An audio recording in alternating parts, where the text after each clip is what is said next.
saya nggak percaya orang bodoh. Yang saya percaya orang yang tidak diberi kesempatan. Karena sebagai karyawan atau profesional itu kalau nggak diberi kesempatan nggak bakal kita bisa maju ya. Ya kita mesti bisa ngelihat kita punya tim. Ya, blind spotnya mereka. Banyak yang mereka tidak tahu apa yang mereka tidak tahu. Ya. Itu blind spot kan. Yang menjadi sering salah adalah gini. Kita selalu mencari leader yang seperti kita. Kalau orangnya kayak kita juga, Anthony cari yang kayak Anthony lagi. Harusnya mencari tim yang bisa mengisi kamu, bukan mencari yang seperti kamu. Saya kurangnya di mana? Cari yang bisa mengisi saya. Nomor satu, orang keluar itu bukan karena salary. Mereka keluar karena bosnya. Yang kedua, ketiga baru yang lain. Jadi nomor satu, you have to have the good leader, bukan good boss. Seorang leader itu yang sangat senang melihat anak buahnya itu bisa jadi new leader. Saya selalu bilang sama tim saya ya, tugas kamu adalah membuat anak buah kamu sukses dan bisa gantiin kamu. Jadi saya percaya orang itu harus fokus dan perusahaan itu harus dipimpin sama seorang yang benar-benar fokus. Saya selama 30 tahunan lebih ya, saya benar fokus di properti. Saya partneran sama orang lain yang bisa ngejalanin. Maka itu saya selalu sebut namanya numpang hoki. Saya numpang hoki sama orang lain yang bisa ngejalanin. Oke, hari ini kita kedatangan satu tamu lagi yang luar biasa. Kebetulan aku banyak juga belajar dari beliau tentang perjalanan propertinya. Terus aku masih ingat banget sebelum pertama kali kita ketemu tuh aku DM dulu Pak Ishak kayaknya. Ya waktu itu aku sempet mau belajar properti kan bingung karena sumber-sumbernya kan sebenarnya terbatas Pak Ishak. Terus kebetulan aku cari-cari siapa yang kira-kira jago bisa ngajarin. Cari di lokal-lokal yang di daerah Jogja gak ketemu, gak ada yang mau ngajarin. Terus aku sempet DM sama Pak Ishak. Pak Ishak, boleh nggak kalau misalkan aku ketemu terus belajar tentang properti. Waktu itu Pak Ishak tiba-tiba kebetulan membalas dan aku kok bisa ya sih membalas. Dan aku habis itu sempet akhirnya datang ke kantornya Pak Ishak waktu itu di Asta dan akhirnya banyak beberapa proyek itu kita kerjain bareng sama Pak Ishak dan pembelajaran banget dari awal sampai akhir. Akhirnya aku tuh bisa banyak berkembang, banyak bikin struktur perusahaan lebih benar dan cara untuk membuat perusahaan yang benar itu seperti apa banyak banget belajar dari Pak Ishak. Apalagi backgroundku itu dari keluarga yang memang berantakan banget secara struktur company, secara bikin bisnisnya. Nah, lumayan beruntung karena Pak Ishak ini kebetulan dari perusahaan besar dan aku ngelihat strukturnya tuh rapi banget gitu. Nah, Pak Ishak hari ini podcast yang kedua sebenarnya sama Pak Ishak karena dulu udah pernah di Asta. Tapi kan dulu lebih tanya tentang fundraising, tentang cari pendanaan seperti apa. Nah hari ini aku ngerasa ada satu hal yang penting ketika kita itu dalam menjalankan sebuah properti, yaitu adalah mengelola atau memanage orang-orang di dalamnya.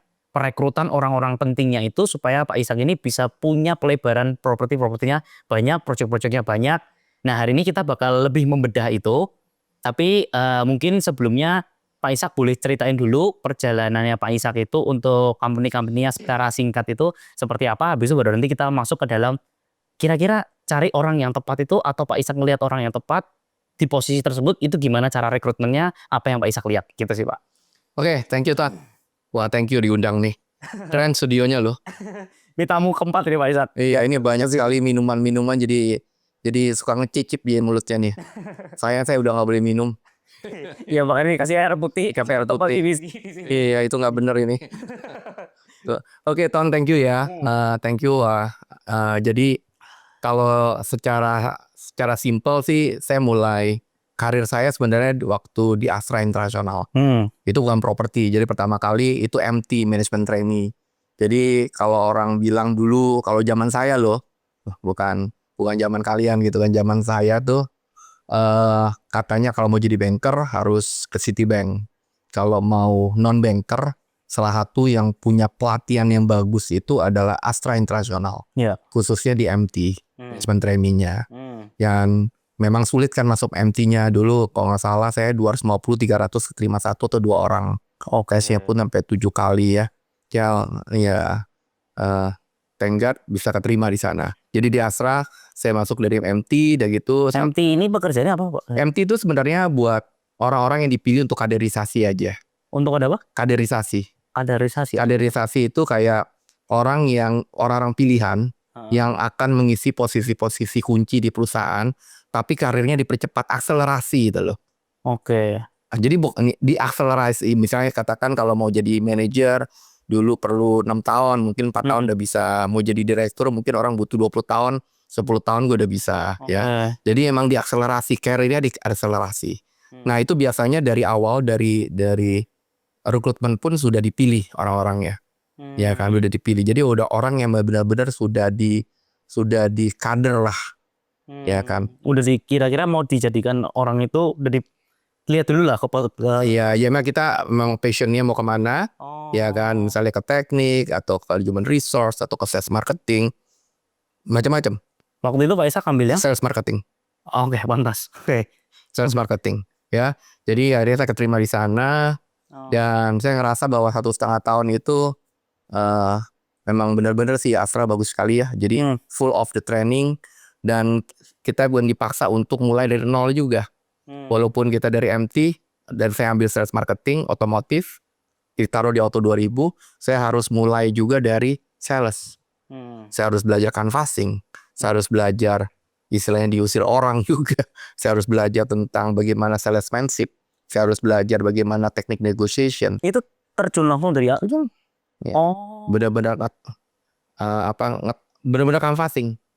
Benar-benar cold canvassing. Cold canvassing itu benar-benar ngetokin pintu. Mental kita yang dilatih di situ. Dari saya malu sampai akhirnya nggak tahu malu gitu loh. Ya kan. Jadi memang di situ emang diajarin seperti itu. Dari yang nggak pernah saya bayangin. Kalau dulu saya bilang aduh gila ya, agak disuruh ngetok ini, nyebarin brosur satu-satu itu kan dulu pikirannya gila anak kita dari UI gitu ya. Dan gitu harus mulai dari situ. Tapi kita mental kita yang dilatih di situ. Ya kan. Dan saya bersyukur saya mulai dari situ. Ya dari Astra kemudian nggak sampai 1,5 tahun saya. Sebelumnya saya mengimpi. Saya banyak customer saya kok banyak yang dari properti. Ya properti itu saya lihat kan orang-orangnya kok lebih open minded. Bukannya orang mobil enggak ya. Tapi maksud saya pada waktu itu saya sangat ini mengagumi customer yang dari property business. Lebih elegan, lebih high profile. Udah gitu barangnya lebih mahal, ya kan. Ngimpi anak muda, anak umur 21 tahun. Iya. Sama Pak, saya umur 21 juga jadi properti. Iya. Ngimpinya bagaimana jadi. Tapi maka itu hati-hati kalau kita berucap, kita pengen tiba-tiba berapa bulan kemudian saya ditawarin ada lowongan di Lipoland. Ya kan? Ya udah, saya di interview dan masuk. Dan pada waktu itu sebagai apa? Sebagai marketing eksekutif di khusus untuk office strata title dan office leasing. Jadi semua commercial office-nya Lipo, dulu saya di Lipo ya. Strata title itu apa ya? Strata title ya buat sales marketing ya, sales ya. Jadi the first strata title untuk gedung perkantoran itu sebenarnya di-initiate oleh Lipo dengan Sudirman Tower. Yang di Sudirman Bulet itu. Kalau teman-teman belum tahu tuh strata title apa sih? Strata title adalah sebenarnya kepemilikan dari satu rumah susun atau misal apartemen. Ya kan kalau apartemen itu ya kalau rumah kan gampang HGB murni langsung. Tapi kalau misalnya kita high rise mau dijual, kalau dulu disewakan ya udah biasa. Tapi ketika mau dijual itu unit-unitnya itu dibagi jadi hak milik atas satuan rumah susun atau strata title. Dibagi sertifikatnya. Jadi ada bagian bersama, ada unit size kita yang kita punya, ada tanah bersama, ya kan. Jadi sertifikatnya seperti itu, udah dipecah-pecah. Nah itu kita sebutnya strata title. Dan Lipo yang pertama kali pada waktu itu yang memperkenalkan strata title untuk gedung perkantoran. Kalau untuk kayak ITC segala Sinarmas itu strata title untuk shopping center ya, untuk retail. Ada retail ada kan yang buat mall yang disewakan, ada juga yang mall yang dijual. Dia jual itu bentuknya kayak ITC ya kan, itu strata title. Nah sekarang kalau kita apartemen juga, ya itu pun strata title sertifikatnya. Ya saya hak milik atas satuan rumah susun. Nah saya pegang semua office leasingnya, ada office strata title-nya Lipo, ya sampai dari tahun 92 ya sampai tahun 95. Ya 95. 3 tahun ya Pak ya? 3 tahun setengah lah. Ya kan 3 tahun setengah. Dan saya pada waktu itu make a shot, ya kan. Impian saya dulu mau sekolah untuk bisa sekolah lanjutin ke master, akhirnya bisa tercapai ya. Saya punya uang, akhirnya saya lanjutin ke Amerika lah, ya kan. Walaupun dengan susah payah, saya nggak perlu ceritain yang backgroundnya ya kan. Jadi memang saya self finance ya, saya ke Amerika, saya punya saya bisa nabung, saya bisa ke Amerika, saya jual perusahaan tujuan rumah saya, dan gitu saya ambil MBA saya di Amerika, ya kan. Saya balik, saya ditarik lagi Di Lipo lagi. ditarik lagi sama mantan bos saya yang dulu di Lipo. Kebanyakan di Lipo itu dulu bule-bule ya. Oh. Jadi dulu Lipoland itu dulu masih belum ada Lipo Karawaci. Oke. Jadi CEO-nya ada namanya Kenneth Win, CEO-nya Joron ya. Oh. Itu ada Michael Farley, ada jadi banyak lah. Hmm. Banyak kan bule-bule. Nah, ketika saya sebelum balik 2 bulan sebelum balik, mereka menawarkan saya untuk balik lah. Tapi ke different company karena mereka pada pindah ke grup Salim. Oh. Ya kan, dan akhirnya saya pindah, saya pegang untuk satu project di Suwarna ya, handle the golf dan commercial area untuk pergudangan ya kan, dan yang lain di airport. Saya 13 tahun di sana. Jadi memang background saya benar-benar di commercial dan B2B ya, business to business.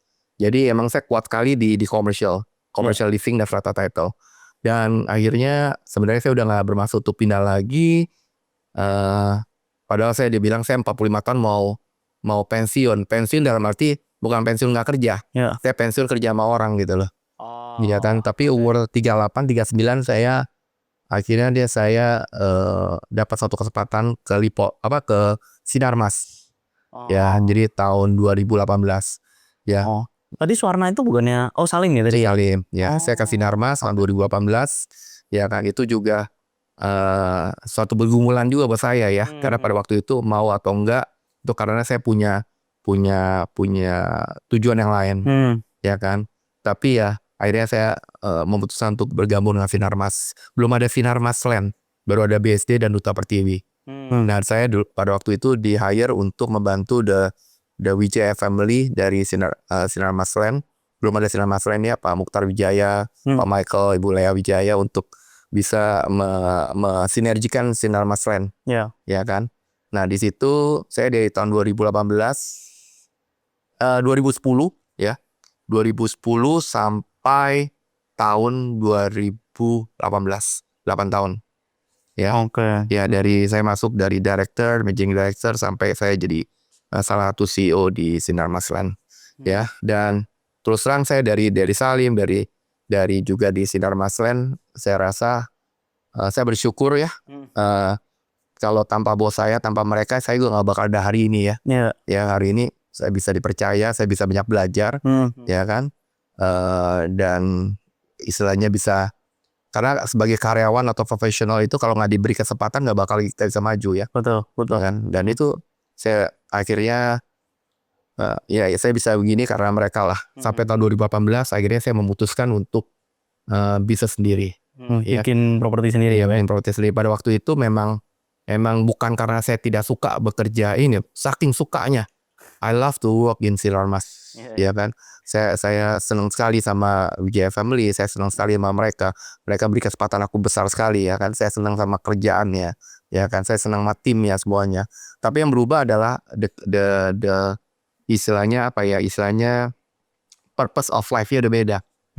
Purpose of life-nya lebih ke arah bagaimana saya mau spend waktu saya ya, dari saya pada waktu itu pindah pada umur udah hampir 50 ya.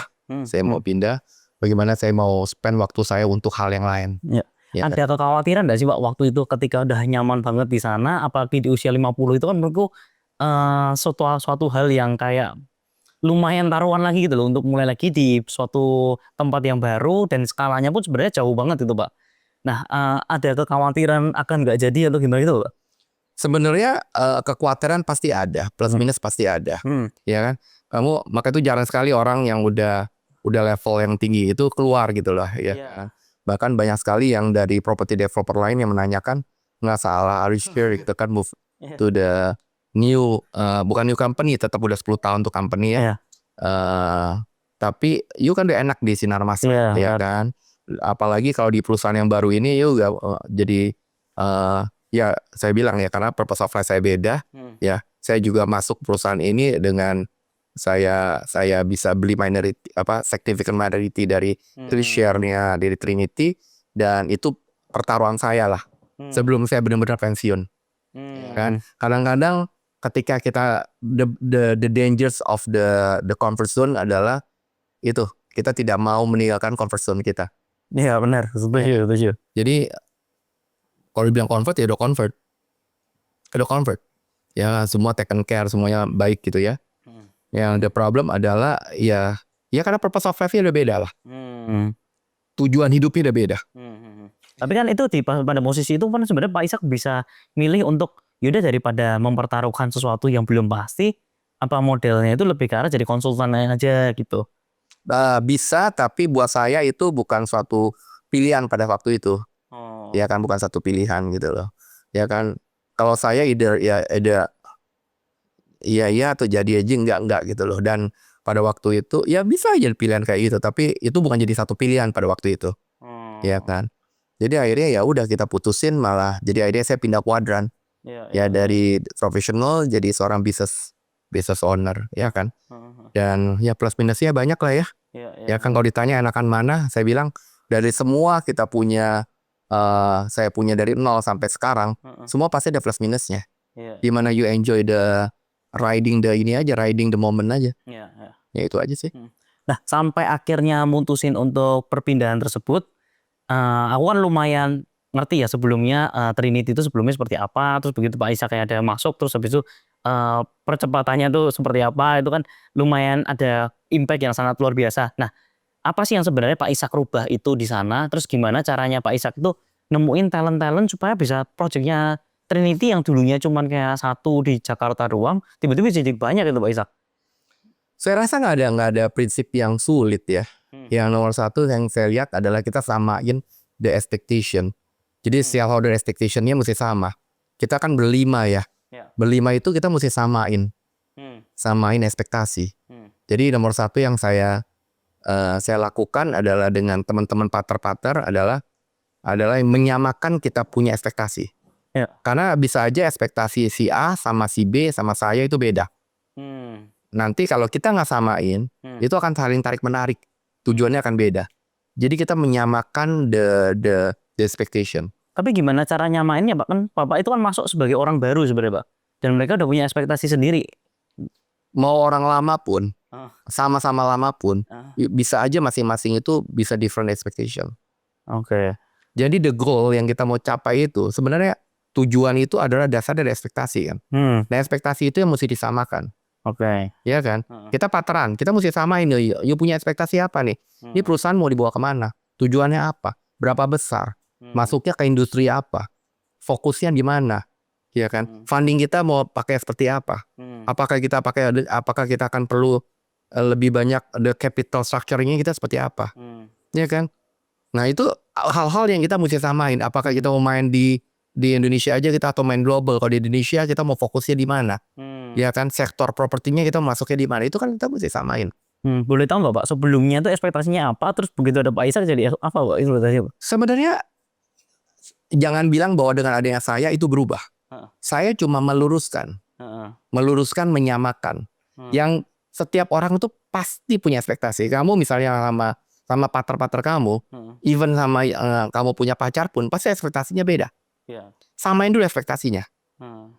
Kalau perusahaan, kira-kira nih, yang tadi saya bilang, kita mau goalnya apa, kita mau besarnya seperti apa, kita mau fokusnya industrinya apa, kita mau fokus subsektornya apa, ya kan, kita mau masuk daerahnya di mana, itu yang saya samain. Ternyata dari kita berlima semuanya beda. Beda-beda. Nah itu kita samain, yuk kita samain. Dari yang begini-begini semua kita samain dulu.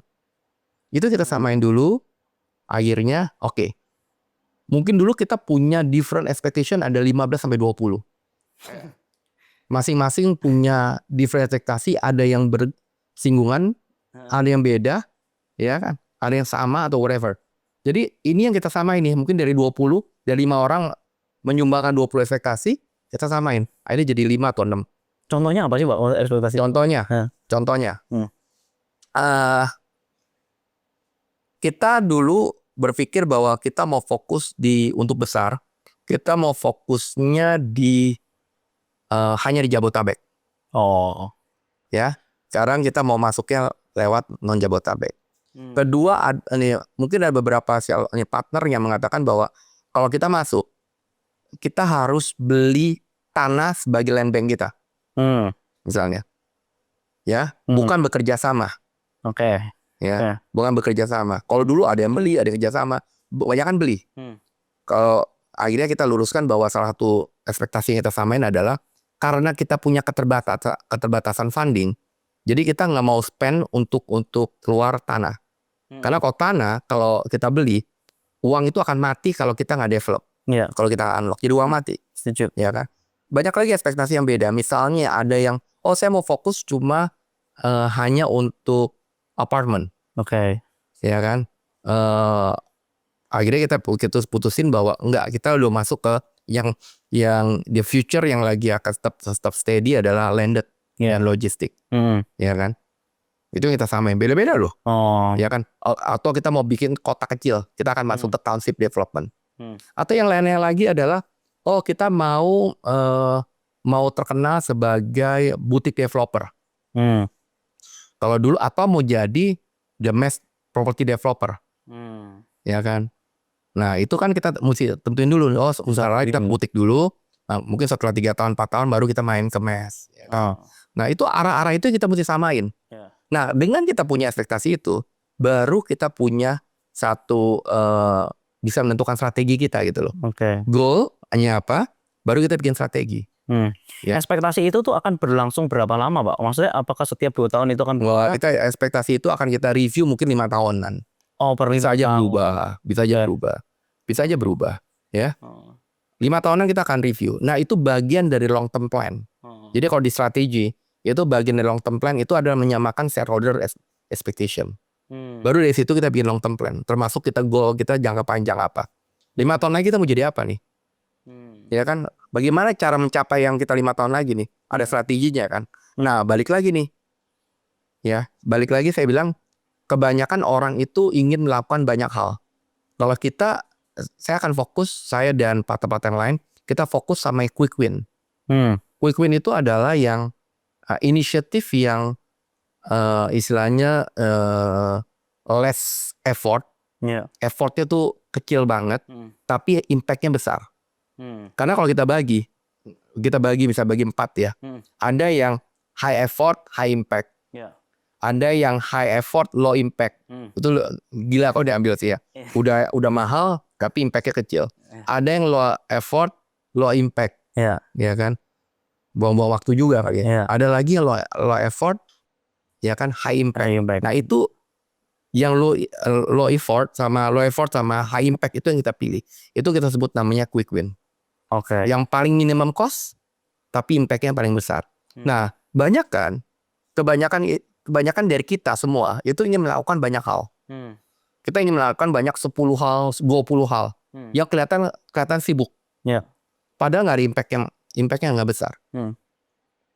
Kalau saya prinsip hidup dan berbisnis dan secara profesional, saya akan selalu milih yang benar-benar yang mendingan kita bikin 3, 4 tapi jadi. Daripada bikin 10, waktu kita kepecah 10 dong. Hasil kita kan belum tentu benar juga nih. Ya, kalau waktu kita dipecah 10, kepecah 20 sama kepecah 3 doang. Itu kan beda loh. Ya kan? Sama kita pilih yang mana yang 3 itu. Yang susah kan memilih dari 20, milih 3 kan. Nah, 3 itu kita pilih dengan quick win method. Ya kan? Nah, kita fokus sama 3 hal itu. Ya, itu yang membuat akhirnya Trinity itu memang apa yang kita kerjakan fokus, dan 5 tahun itu punya perkembangan cukup besar ya. Itu aja sih. Itu Pak Ishak, ketika kita itu masuk terus habis itu aku ngeliat ya, Pak Ishak ini kan masuk ke dalam sebuah perusahaan yang sudah ada orangnya, udah punya divisinya sendiri-sendiri. Pak Ishak sendiri tuh percaya nggak sih ada orang atau ada perusahaan yang dia itu berjalan di 2 kaki, Pak? Apakah itu bisa besar atau enggak, Pak? Maksudnya dia punya bisnis yang lain tapi dia punya di bisnis juga. Karena kan aku lihat ada beberapa perusahaan itu juga seperti itu. Dia ada pekerjaan yang lain tapi ngerjain yang ini juga. Jadi dia di 2 kaki dan shareholder semua kayak gitu semua. Saya tidak percaya. Saya orang yang paling tidak percaya kalau orang tidak fokus. Ya. Maka itu saya bilang, semua bisnis, kalau kita lihat bisnis bagus ya, industri bagus, bisnis bagus, trennya lagi bagus, semuanya bagus ya. Tapi the people yang ngejalanin itu nggak ada. Ya, itu mendingan nggak usah jalan. Karena percuma, nggak ada soulnya. Ya, padahal bagus semua. Karena industri itu bakal semuanya bagus. ya kan? Tapi kalau nggak ada yang jalanin, pasti kebanyakan kemungkinan gagal. Kalaupun berhasil, itu karena luck aja. Atau ya udah cuma begitu-begitu aja, ya kan? Jadi saya percaya orang itu harus fokus. Dan perusahaan itu harus dipimpin sama seorang yang benar-benar fokus. Kayak saya, misalnya ya, saya contohnya simple aja. Saya selama 30 tahunan lebih ya, saya fokus di properti. Walaupun saya ada bisnis yang lain, tapi saya nggak jalanin. Saya nggak jalanin, you lihat dah, saya nggak jalanin. Saya benar fokus di properti. Ya kan? Udah, bidang saya itu. Yang lain, benar-benar saya nggak begitu touch. Saya partneran sama orang lain yang bisa ngejalanin. Maka itu saya selalu sebut namanya numpang hoki. Saya numpang hoki sama orang lain yang bisa ngejalanin. Ya. Kedua, saya percaya bahwa banyak yang mendirect bisnis utama kita. Seringan kita ngelihat nih, kita punya bisnis utamanya jalan ya. Tiba-tiba mulai nih kita investasi yang lain. Jeder. Yang ada, bisnis utamanya tetap jalan bagus, tapi bukan bagus. Bisnis utamanya mulai ke drag down karena fokusnya hilang. Ya, yang baru-baru ini malah rugi, menyedot kita punya cash flow utama. Sering nggak begitu? Sering. Karena apa? Nggak bisa cara begitu. Waktu kita 24 jam, belum tidur, belum istirahat, ya kan? Jadi nggak mungkin bisa. Nah, bagusnya Trinity itu adalah kita berlima itu semuanya saling mengisi. Nggak ada one better than others gitu loh. Nggak ada satu orang lebih baik dari orang lain, nggak ada, ya kan? Semua saling mengisi gitu loh, ya kan? Jadi nggak ada yang rebutan kerjaan, udah tahu sama-sama posisinya, ya udah, masing-masing jadi soul di bidangnya masing-masing, ya kan? Apa aja sih Pak kalau misalnya di perusahaan apalagi yang di properti ini dari 5 direksi ini pegang apa aja Pak? Kan sebenarnya kan perusahaan kan cuma marketing, operation sama finance kan. Nah, ada 5 orang ini apa aja Pak berarti? Ya kalau misalnya saya ya, kayak misal saya yang gini dah. Karena di company kan ada 5 company nih. Ya kebetulan yang aktif 4 ya. Kalau Pak Septian itu lebih banyak ke pembebasan tanah. Ya kan, ya gitu sama ya. Construction. Pak Bong itu lebih banyak ke marketing and sales. Pak Yohanes itu di procurement. Saya lebih banyak di keuangan, business development, partnership. Ya kan, strategi. Ya kan, lebih ke arah situ. Ya. Nah, Pak Matius kan nggak aktif tapi anaknya kan aktif, Pak Ronald. Itu di sales. Jadi semua masing-masing punya peranan sendiri-sendiri. Ya kan. Nah, kalau di properti is simple. Keuangan, project, sama marketing. Itu intinya 3. Ya kan. 3 hal ini udah ada yang ngisi. Nah, dari situ kan sebenarnya Pak Ishak ini tuh punya perusahaan tuh di mana-mana ya. Jadi ada yang di Batam juga ada, nanti IKN juga ada, terus Bajo juga ada. Cara manage-nya itu seperti apa, Pak? Maksudnya Bapak taruh orang yang memang dibikin company baru lagi, terus bisa ada orang-orang di bawahnya lagi atau seperti apa, Pak? Cara handle-nya itu, Pak? Nah, kebetulan kalau kita di Trinity itu setiap perusahaan, setiap project itu pasti ada partner. Ya, ada partner. Tapi the passive partner kebanyakan yang punya tanah ya. Karena kita kan nggak pernah beli tanah sekarang. Kita lebih banyak kerjasama dan yang pemilik tanah itu jadi partner kita. Nah, the leadernya masih kita. Nomor 1 adalah gini. Ada yang ngurusin strategi dan di atas lebih banyak strategi, visioning. Ya, itu atau? Itu akan kita adanya di shareholder.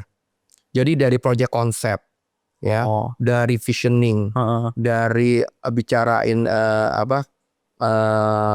partnership modelnya, dari bicara funding, ya itu semuanya di kita di shareholder tuh yang mikirin. Shareholder yang tadi 5 direksi tadi. Nah dari partnership, nah di operational itu kita udah taruh orang-orang lagi yang menjalankan operational sehari-hari. Tapi ketika dia ngelihat ke atas, ngelihat ke keuangan, ini kita baru restructuring tahun lalu. Kita baru nge-restructuring tahun lalu sehingga kita setuju bahwa semua partner atau shareholder itu lebih ke arah ke chairmanship, fokus ke strategi, fokus ke visioning atau new project, fokus ke partnership cari partner, fokus ke new project, fokus kepada funding, project funding. Jadi itu sesuatu yang mungkin perlu kita yang senior untuk bisa support. The operational yang terus terang tuh banyak sekali menghabiskan waktu, ya kan hariannya itu kita serahkan kepada kepada anak-anak muda yang di mana mereka bisa belajar. Jadi banyak sekarang leader-leader baru yang umur 30-an. Ini kita lagi tarikin ke atas. Hiring ini, Pak? Oh enggak, kebanyakan kita lebih fokus pada orang dalam. Oh gitu. Kita didik mereka di dalam menjadi new leader lah. Ya. Balik lagi pada basically semua, saya nggak percaya orang bodoh. Yang saya percaya orang yang tidak diberi kesempatan atau orang malas. Orang yang gagal itu mereka kan orang malas. Ya kan? Itu aja sih. Atau salah tempat. Ya. Wah, saya nggak bisa ya karena salah tempat. Gitu loh. Nah itu Pak Ishak sendiri dari awalnya memilih leader-leader itu apa yang Pak Ishak lihat dari kompetensinya mereka, akhirnya Pak Ishak itu percayakan project di Batam itu leadernya ini yang pegang gitu, Pak? Nomor satu kalau saya lihat orang pasti dari karakternya ya. Karakternya udah punya good karakter, dia mau belajar, ya. Udah gitu dia punya karakter tim worker ya, tim. Jadi bukan pemain yang bukan individualis ya, tapi lebih banyak tim inilah tim player ya. Dan gitu juga punya karakter yang bisa nge-serve the team ya. Karena yang saya cari bukan bos, yang saya cari adalah the leader ya. Orang yang bisa nge-lead, bukan menjadi bos aja gitu lah. Nah itu nomor satu itu. Nomor dua adalah capability pasti yang sesuai sama mereka punya ya, punya capability, dia punya passionate. Dan gitu sisanya kita train ya. Jadi capability itu gini loh, banyak orang ditaruh gagal itu karena oh ya saya mau coba tapi tidak sesuai dengan passionnya dia, tidak sesuai dengan dia punya capability. Misalnya kamu jagonya misalnya di sales and marketing ya, begitu tiba-tiba kita partneran, Ton kamu handle aja keuangan, itu sama juga membuat kamu gagal, Ton. Ya kan? Ya fokus di situ, yuk fokus di situ. Capability kamu punya passion di situ, ya udah. Sisanya yang kosong-kosongnya kamu kita support sama orang lain. Jadi kita cari adalah orangnya the right man in the right place. Ya kan? Jadi kebanyakan orang gagal itu karena itu. Saya bilang either dia malas atau salah tempat. Nah, yang bisa melihat dia salah tempat itu adalah bosnya. Nggak setiap orang tuh bisa melihat. Banyak kan orang bilang kamu bisa, belum tentu setiap orang kayak kamu bisa nggak ngelihat kamu punya kelebihan-kelemahan. Mungkin ada orang yang bisa, tapi tidak semua. Ada blind spotnya yang mereka tidak bisa lihat. Nah sebagai leader ya kita mesti bisa ngelihat kita punya tim. Ya blind spotnya mereka. Banyak yang mereka tidak tahu apa yang mereka tidak tahu. Itu blind spot kan. Tidak tahu apa yang mereka tidak tahu. Mbak Ishak percaya gak sih sama MBTI sama Percaya. Oh percaya ya. Saya percaya itu, saya lebih banyak pakai DISC. Dominant influence ya. Untuk mengisi kok. Iya, sama Ladies. Ya kan, saya pakai itu DISC. DISC itu wah saya percaya banget. Ya, saya percaya banget. Untuk punya kompetensi di leader harus punya apa, Pak? Kan DISC-nya. DISC itu nggak ada salah atau benar. Semuanya akan mempunyai satu potensial dia akan jadi seorang leader. Problemnya leader di bagian apa? Seorang D dan I yang tinggi. Saya orang D dan I yang tinggi. D itu apa, Pak? Dominance, influence terus ya. S-nya itu steadiness. Saya C-nya compliance. Ya. Nah, orang yang D sama I-nya tinggi, ya, itu pasti dia punya business mindset tinggi. Businessman. Ya kan? Orang yang very dominant tapi juga dia bisa convince orang karena dia punya I-nya tinggi. Dia punya social, dia apa. Tapi jeleknya adalah dia punya steadiness. Dia nggak sabaran, ya, nggak steady gitu loh. Jadi ada orang yang steady-nya tinggi ya dia sabar. Kalau ini nggak sabaran, mau cepet aja. Compliance kadang-kadang orang kayak gini nggak comply, suka nabrak sana sini. Compliance ikutin aturan. Suka nabrak sana sini. Ya. Nah orang seperti itu kalau ditaruh di accounting bisa bablas juga. Karena dia tidak punya compliance, tidak detail. Orang-orang accounting, finance itu mesti compliance-nya C-nya mesti tinggi. Ya kan? Kalau orang marketing mesti I-nya tinggi. Ya, tapi mesti ada D-nya tinggi juga. Supaya dia bisa closing. Kalau enggak I cuma ngomong doang enggak closing. Ya. Itu beda loh. Nah, orang accounting kalau ditaruh orang I, dia enggak kerja, dia ngobrol terus. Iya, Ya. iya. Orang project kalau compliance-nya rendah, problem dia. Hmm. Orang project compliance-nya mesti tinggi. Jadi orang itu pasti ada dominan di mananya ya Pak ya? Ada. Biasanya 1 atau 2. Oh 1 atau 2. Biasanya. Ada iya benar. Kayak misalnya orang apa lagi ya, orang human resource. Human resource itu biasanya S-nya tinggi. Dia bisa dengerin orang, ya. Dia bisa listen ya. Listen orang, dia bisa jadi lebih sabar, lebih apa. Nah, orang yang dominan influence ya atau dominan itu jarang bisa dengerin orang. Otaknya muter terus. Dominan apa yang dia pikirin aja. Ya. Orang dominan doang nggak ada I-nya nyebelin. Tapi dia task wah tak tak tak tak tak tak. Dominan banget semua dikerjain tak tak tak. Task oriented. Tapi nyebelin jadinya. Jadi leader yang nyebelin. Orang yang I-nya tinggi tanpa dominan, wah enak banget ngobrol. Tapi nggak ada yang kerjaan, nggak ada yang beres-beres. Oke. Iya. Karena nggak ada dinya. Tapi kalau I sama D-nya jalan, nggak bisa jalan. Jadi kalau misalkan cari ada nggak yang semuanya setengah-setengah gitu Pak? Atau itu malah nggak? Itu biasanya masuk satu sektor. Nanti saya bukan ahlinya di situ. Itu biasanya orang yang stres tuh. Ada yang tengah-tengah tuh. Istilahnya apa ya? Dia stres tuh. Ya saya bukan orang human resource. Walaupun saya pernah ikut trainingnya di SI ya. Tapi itu orang-orang yang ini nih. Bener. Unstable gitu. Gitu deh. Jadi perlu banget. Saya sangat lihat itu. Cara melihat orang. Itu nomor 1 saya lihat dulu. Biasanya ada apa? Gimana cara Pak Ishak itu ngelihat? Maksudnya apakah by interview, by ngomong itu kelihatan? Oh ngetes ya? Ada tesnya. Tesnya dia sih banyak tesnya. Oh bukan, setelah tes itu kan habis itu kita ngeliatin orangnya nih Pak. Itu lihatnya dari karakter Yang dengan ngobrol kan kita ngobrol ya. Nah ngobrol kita tahu. Saya paling suka nanyakan orang ya. Gimana Pak caranya? Benar. Ya, kalau nanyain orang ya, you punya kekuatan sama kelemahan dia apa? Oke. Ya jadi dia tahu kekuatan dia. Kalau banyak kan orang taunya dia punya kelebihan aja, kelemahannya dia nggak tahu. Tapi kalau orang yang tahu kelemahannya itu oke. Kedua, saya pengen tahu background ketika dia punya challenge. Lu punya ada dia punya challenge. Punya challenge atau punya kesusahan atau enggak? Punya challenge nggak waktu dia punya dalam hidup dia ya? Dia pernah punya problem nggak? Ya kan? Dan saya pengen tahu how they solve the problem. Ya di situ kita bisa lihat ya bagaimana dia manage ketika dia punya masalah. Gitu loh. Ketiga, saya mau selalu ngelihat bagaimana orang itu orang yang fokus sama people atau orang yang fokus sama sistem. Orang yang fokus sama people lebih percaya sama people sama sistem. Ya kan? Jadi kalau kamu mau cari itu ketahuan, nggak ada yang salah, nggak ada yang benar. Ya kan? Nggak ada yang salah atau benar. Biasanya orang yang fokus sama people itu adalah orang-orang marketing, orang sales ya. Seorang leader lebih fokus sama people. Oke. Kalau sistem itu orangnya lebih compliance, dia lebih.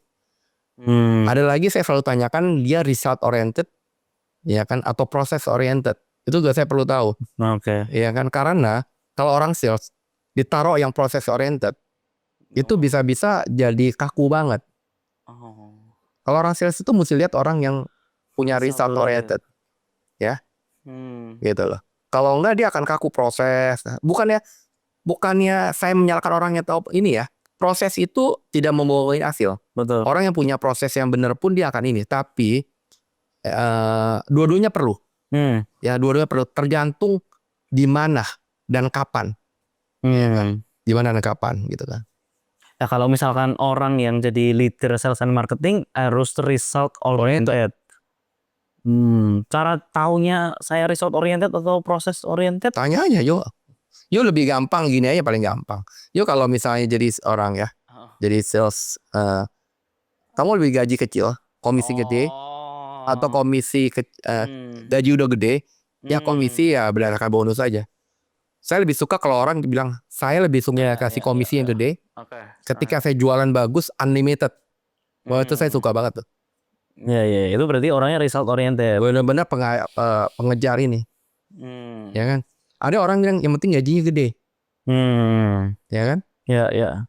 Komisi belakangan dah bonus. Wah. Kalau saya lihatnya ya, saya lihat Itu orang-orang yang gitu biasanya orang-orang yang buat businessman ya.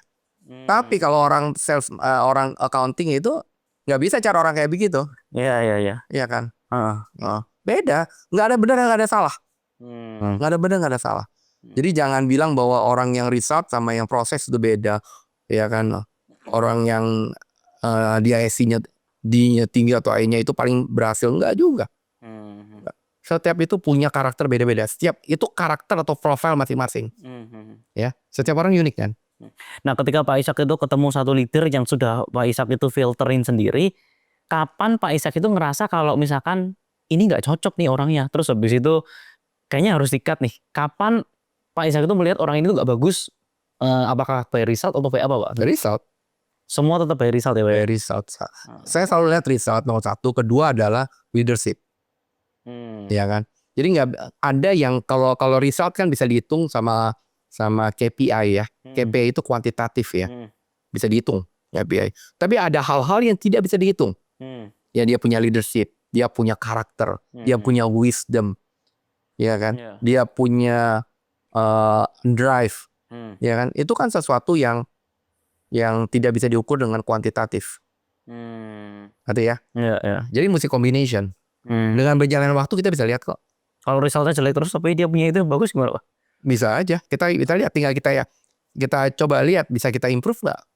Kalau ternyata resultnya jelek terus ya ini ya mungkin ya kita harus pertimbangin ya untuk langkah selanjutnya apa ya. Ya, orang yang punya karakter bagus, wah tapi cuma jalan di tempat, ya nggak bagus juga ya. Berapa tahun, Pak, biasa ngeliat itu, Pak? Setahun project gitu. 6 bulan gua kelihatan, 6 Oh, 6 bulan ya. 16 tahun kelihatan 16 tahun kelihatan. Nah, yang menjadi sering kesalahan adalah gini, kita selalu mencari leader yang seperti kita. Kenapa itu, Pak, salah? Salah, karena tergantung posisinya. Kita selalu mencari leader baru atau orang-orang yang seperti kita.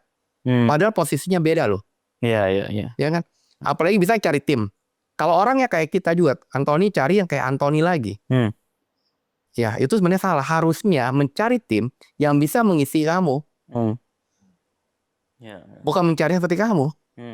Saya akan mencari tim yang bisa mengisi saya. Bukan mencari yang serupa sama saya. Kalau ntar saya rebutan kerjaan. Ya kan? Tapi kalau cari leader atau cari tim yang bisa mengisi saya. Saya kurangnya di mana? Cari yang bisa mengisi saya. Ya? Ya. Gitu loh. Nah, jadi itu gimana, Pak Ishak, kalau dari orang yang sudah jadi leader, gimana caranya Pak Ishak itu tahu mereka ini bakal stay lama nih sama Pak Ishak nih? Apakah ada share tertentu kayak apa-apa gimana, Pak? nah itu depends lah. Itu kan kalau masalah kayak stock option kayak lain-lain itu kan nggak semua perusahaan tuh ada ya. Oke. Ya, tapi nomor satu orang keluar itu yang saya tahu itu bukan karena salary. Mereka keluar karena bosnya. Jadi orang itu keluar itu karena dia meninggalkan leadernya, bukan meninggalkan perusahaannya. Ya, yang kedua, ketiga baru yang lain. Jadi kalau dia sudah nggak walaupun tinggi walaupun enak, tapi leadernya dia bosnya itu tidak sesuai atau tidak sesuai ekspektasi dia, tidak bisa membuat dia bertumbuh, ya pasti dia akan keluar juga. Jadi nomor satu, you have to have the good leader, bukan good boss. Seorang leader itu yang sangat senang melihat anak buahnya itu bisa jadi new leader. Ya, bukan leader yang kalau bisa gue gak tergantikan. Ya, saya selalu bilang sama tim saya ya, tugas kamu adalah membuat anak buah kamu sukses dan bisa gantiin kamu. Ketika mereka bisa sukses dan menggantikan kamu, you will be ready for another job. Benar ya? Ya, benar. Pak Ishak lebih percaya untuk hire orang dari bawah sampai atas untuk jadi posisi leader atau cari orang yang dari luar ke posisi itu, Pak? Sebenarnya yang pertama. Yang pertama. Justru gitu ya, Pak? The good to great company, kalau pernah baca ya, itu salah satu kriteria the good to great company. Yang perusahaan yang good jadi great company, salah satu leadernya adalah dari dalam, bukan dari dari luar. Ya kan? Jadi salah satu kriterianya gitu. Jadi kenapa, Pak? Maksudnya karena mereka udah tahu dia punya culture, dia udah tahu dia punya dia environment dari perusahaan. Dia udah tahu dia punya value perusahaannya kayak apa. Ngegantiin orang baru dengan orang baru itu lebih costly loh. Lebih mahal daripada kita mendidik orang yang sudah mengerti perusahaan kita. Ya, lebih costly. Jadi kalau kita udah punya orang bagus, jadikan orang itu aset kita. Ya, biasanya orang itu kita anggap sebagai apa? Sebagai ya resource kita doang, bukan aset, bukan capital kita. Tapi kan ketika kita belajar dari orang, kan banyak tuh perusahaan-perusahaan kan juga banyak tarik sana tarik ini, Pak. Ya baik, karena limit. Makanya itu heran ya, banyak PHK, banyak orang nggak dapat kerjaan. Wah, ekonomi lagi susah ya. Tapi orang-orang bagus dicari orang. Artinya apa? Sebenarnya orang yang punya capability dan karakter dan yang bagus itu pasti ada tempatnya, pasti ada posisi. Ya kan? Coba kalau kita punya perusahaan, yang paling pertama kita cut itu sebenarnya orang yang paling tidak produktif, benar nggak? Ya benar. Yang paling kita tahan paling lama itu adalah orang-orang yang kita harapin bersama kita terus kan. Nah kalau Pak Ishak sendiri itu ketika mereka ngelihat Pak Ishak sendiri, sebenarnya leadership apa yang Pak Ishak itu punya sampai mereka itu merasa oh kerja sama Pak Ishak tuh nyaman nih, butuh stay bisa lama nih gitu Pak. Mereka saya anggap kayak teman. Oh. Saya anggap sebagai teman. Saya nggak pernah taruh posisi saya sebagai bosnya mereka. Kamu tahu saya lah ya. Iya. Kalau bagaimana saya sama anak buah saya semuanya sama tim saya nggak anggap mereka anak buah saya loh. Saya anggap mereka itu sebagai teman saya. Kamu bayangin bagaimana rasanya kita punya tim datang ke kantor itu rasanya kayak mau ketemu teman. Main bareng, ya kan kerja bareng, enjoy nggak? Sama orang yang datang, aduh gue dikasih kerjaan apa lagi nih? Ya kan diomelin terus deh. Bukannya dididik, bukan diajarin, diomelin sama bos gua. Ya, bos gua belagunya minta ampun. Ya kan? Sombongnya minta ampun. Ya kan?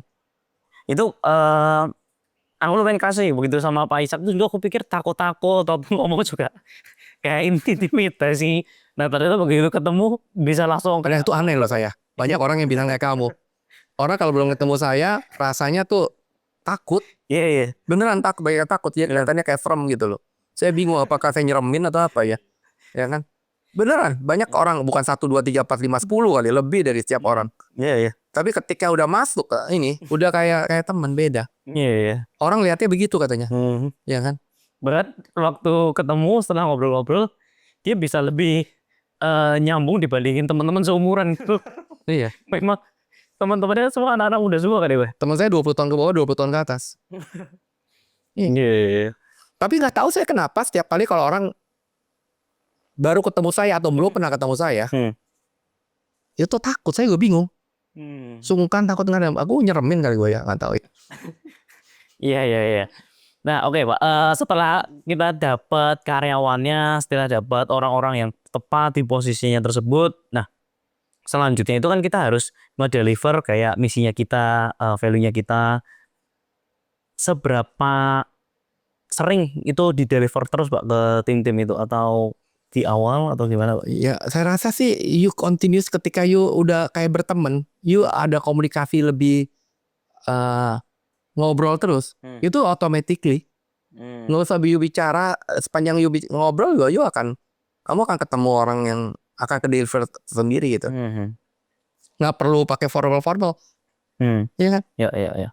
Kalau Pak Ishak sendiri ya Pak, aku pernah ada baca satu buku kalau misalkan orang itu atau di level tertentu mereka itu hanya butuh berkomunikasi sama 5 atau 6 atau 9 orang gitu, aku lupa.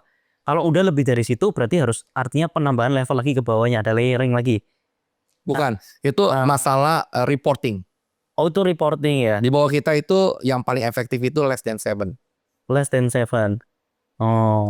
Ya. Jadi dari perusahaannya Pak Ishak yang sebanyak ini itu sebenarnya Pak Ishak cuma pegang 7 gitu Pak? Bukan, less than 7 di bawahnya ini adalah anak tim kita. Kalau bisa report ke kita itu nggak lebih dari 7. Kalau dulu saya selalu begitu. Ya kalau udah lewat 10 terlalu wide. Kalau cuma 2 terlalu sempit. Sempit. Tapi rata-rata 5-7 lah Oh. bawah kita. Nanti setelah itu dalemin lagi. Tapi itu cuman by reporting ya. Tapi kalau misalkan untuk komunikasi tetap. Oh iya, itu kan banyak informal communication. Makanya itu saya bilang salah satu key bagaimana seorang leader itu adalah nomor satu saya bilang itu jadikan tim kamu itu teman. Ya. Tapi itu bawaan ya, bawaan. Tapi jadikan itu teman. Ya. Kedua, jangan merasa kalau udah jadi bos itu perlu di-serve. Saya sering nge-serve mereka malah. Ya. Saya sering nge-serve. Saya bisa bikinin tim saya kopi. Beneran. Saya bikinin kamu tim Nabami kan dulu. Ya kan? Dan itu happy buat saya. It's nge-serve. Saya bisa bantuin orang bikinin, kalau misalnya nggak bisa, oke gue bantuin dulu deh. You bikin ini ya, saya ajarin, saya bantuin dulu, saya bikinin. Saya bisa begitu. Sampai orang itu bisa bikin sendiri. Saya kasih contoh. Itu is the serving. Kasih tempo. Bukannya jadi bos gitu loh. Menurut saya so far ya, itu ya everyone will enjoy as the team ya.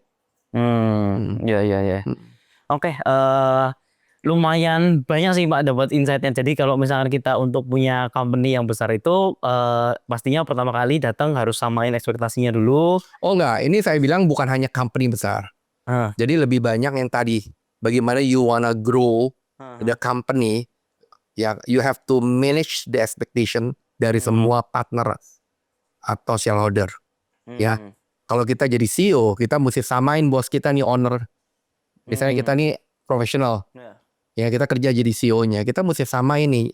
Bos, expectation-nya apa? Kalau masalah tadi company besar atau kecil, sebenarnya at the end sama. Cuma skill-nya aja yang besar, beda. Lebih strategis, lebih kerjanya sebenarnya sama. Ngurus ini perusahaan kecil atau perusahaan besar tuh sebenarnya susahnya sama. Sama, ribetnya sama. Malah perusahaan kecil kadang-kadang lebih ribet karena belum berstruktur. Iya benar. Kalau perusahaan besar udah lebih berstruktur. Iya kan? Jadi sebenarnya ribetnya sama. Jadi buat semua perusahaan, bukan perusahaan besar aja. Iya kan? Ketika kita mau grow together, kita mau kelihatan significant, kita punya growth ya. Kita mau scale up dengan cepat ya. Kita mesti samain dulu nih the shareholder punya ekspektasi. Baru setelah itu kita turunin ke vision kita. Ya kan, vision, goal itu long term plan. Ya kan. Oke. Ini aku sebelumnya ya Pak, kita mau podcast itu aku tuh udah sempat mikir, aduh ngundang Pak Ishak ini mau bahas apa lagi gitu. Karena kemarin udah sempat tanya dari background, udah pernah ditanyain. Tapi sebenarnya setelah aku pikir-pikir lagi, ngundang satu narasumber aja sebenarnya tuh ilmunya tuh banyak banget kalau kita benar-benar spesifik menanyakannya gitu. Nah kalau yang kayak gini aja kita baru belajar tentang untuk kita mencari orang yang tepat di posisi-posisi perusahaan-perusahaan yang baru yang kita mau jalanin itu. Nah sebenarnya aku juga banyak banget belajar. Ini sebenarnya ilmu ini tuh aku udah banyak pelajari juga dari Pak Ishak untuk cara bikin visioningnya gimana, nanti structuringnya gimana. Itu banyak banget belajar sama Pak Ishak. Nanti mungkin aku bisa ngundang lagi ke Pak Ishak itu tentang gimana caranya bikin struktur perusahaan itu yang benar, cara kerjasama yang benar, cara pendanaan yang benar itu menurutku untuk orang-orang yang kayak aku ini cukup beruntung Pak karena dapat ternyata kalau pemain besar itu harus nyiapin ini gitu. Jadi kita ngerti nih karena kalau kita selama ini kan karena kita nggak tahu harus belajar dari mana, ini tuh nggak dapat akses ilmu seperti itu gitu. Nah teman-teman pun aku yakin yang tinggal dari daerah sama kayak aku pun juga bakal ngerasain hal yang sama. Ini adalah sesuatu yang baru banget untuk menyamain visi aja menurutku tuh dulu gak kepikiran tuh nyamain visi ke teman-teman semuanya. Kita kira kita punya ekspektasi ini semua pasti ikut semua. Oh ternyata beda-beda. Nah itu sempat itu kita lakuin sama Pak Ishak, kita duduk bareng ya Pak Ishak. Itu bareng-bareng kita nyamain satu visi. Kira-kira tuh mau ke arahnya kemana sampai ke bawah-bawah Biar seperti fokus apa. ya. Focusing gimana gitu. Kalau visinya beda, ekspektasinya beda, visinya pasti beda kan? Betul. Visinya beda pasti goalnya beda dong. Betul. Goalnya beda, kamu mau kemana, ini mau kemana, wah udah tarik-tarikan. Betul. Akhirnya malah kerja tarik-tarikan aja. Iya benar. Malah nggak ada yang jadi gitu loh, malah nggak jadi cepat juga. Nah ini pembelajaran yang luar biasa banget. Thank you Pak Ishak buat materinya, buat wawasannya. Nah mungkin pesan-pesan buat teman-teman lah Pak Ishak kira-kira untuk bisa berpartner sama orang gitu. Nah kira-kira Pak Ishak itu akan cari orang yang seperti apa, teman-teman kalau misalkan di level bawah mungkin koneksinya tuh masih kecil, gimana cara orang itu bisa percaya sama mereka gitu kan. Karena kan kalau teman-teman lihat Pak Ishak ya enak lah, Pak Ishak kan resource-nya banyak, uangnya banyak, mau kemana-mana aksesnya orangnya udah percaya semua. Nah kalau yang misalkan masih bawah-bawah nih Pak, ini mau temenan aja, temennya yang bisa kerja sedikit, yang ngerti dikit, ini gimana Pak? Cara carinya itu menurut Pak Ishak gimana Pak? Fokus saja sama kamu punya uniqueness ya. Hmm. Ya kan? Kayak misalnya Anthony juga, mungkin waktu saya seumur kamu juga belum tentu saya sesukses kamu. Tapi kamu bisa membuild, kamu punya uniqueness. Anthony Sudarsono, Raja Kos. Ya, That's the uniqueness. oke. Ya kan? Nggak usah bilang Anthony, Raja F&B, Raja Kos, Raja Properti. Wah semuanya udah raja. Nggak usah. Apa yang membuat kamu unik? Ya kan? Unik itu yang kamu jual. Ya kan? Maka itu saya bilang, personal branding itu penting. Kamu mau jadikan kamu itu dikenal sebagai apa? Itu udah benar. Sisanya kamu mau lakukan yang lain, udah nggak perlu tahu. Kayak selalu saya bilang, Bakmi Gajah Mada jualnya kan bukan hanya bakmi. Banyak kan orang beli nasi goreng, capcay gitu. Tapi terkenalnya dari bakminya dulu gitu kan. Bener dong. Ya kan? Kamu juga bukan bisnis hanya kos doang. Bisnis villa, yang lain-lain. Tapi nomor satu yang nge-track kamu orang datang adalah dari kos kamu. Start dari uniqueness, kamu punya keunikan.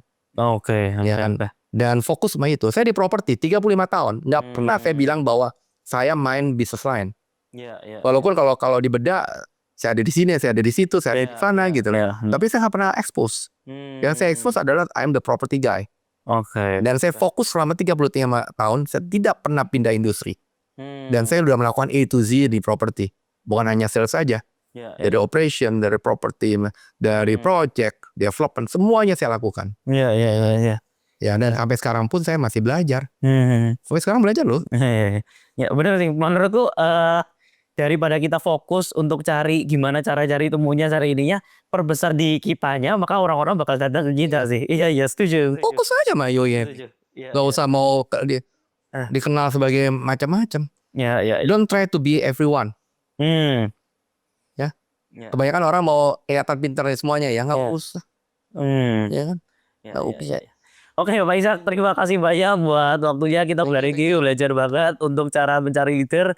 Kita kedepannya mungkin akan bikin topik-topik tambahannya. Cara pertama kali bikin development kira-kira yang paling mudah itu seperti apa. Nanti mungkin structuring seperti apa. Karena Pak Ishak ini ilmu itu buahnya banget. Jadi ketemu pasti ada hal baru aja yang bikin otak panas. Terus habis itu aku sama partner-partner, aduh pusing banget. Iya, tapi thank you buat masukannya. Sama-sama, thank you. Doa Sukses ya. Semoga sukses terus. Doanya semoga Pak Ishak ini banyak kesehatan, diberi banyak kesehatan, terus proyek-proyeknya makin bertambah terus. Dan thank you buat waktunya. Terima kasih Pak Ishak. Oke, sama-sama Ton. Sukses ya. Thank you.